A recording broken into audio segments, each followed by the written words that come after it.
poursuivons le tutoriel 3.1 avec celui-ci, mélodie plus complexe, triolet et liaison de prolongation. Écrivons dans les vides de la mélodie arabesque de Debussy, Bésame mucho et Au chant de l'alouette.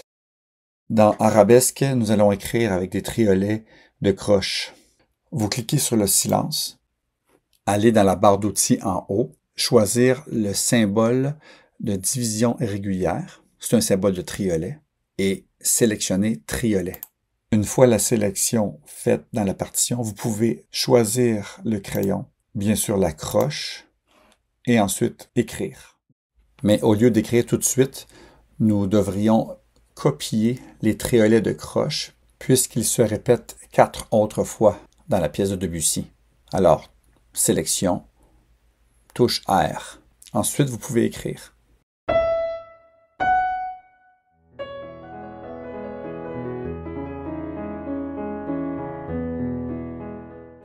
Quant à Bésame mucho, c'est le même principe au niveau du triolet. Ce sont des triolets de noir.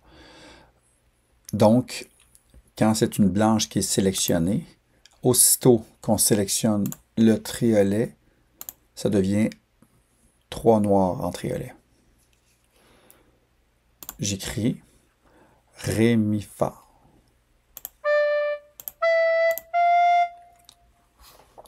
Et je poursuis de la même façon ici, avec 4 groupes de triolets, le même principe.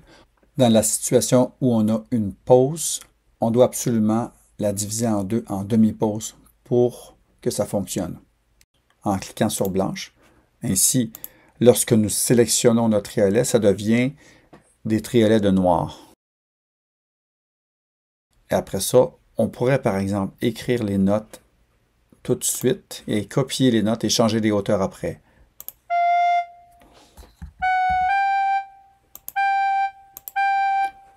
Je désélectionne le crayon, je multisélectionne mon groupe de 3 notes, je pèse sur R.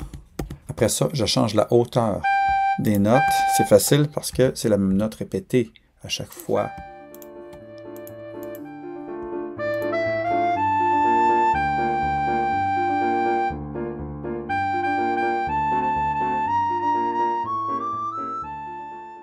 Au chant de l'alouette, avec les liaisons de prolongation, simplement sélectionner la note dont il faut prolonger la durée au-delà de la barre de mesure.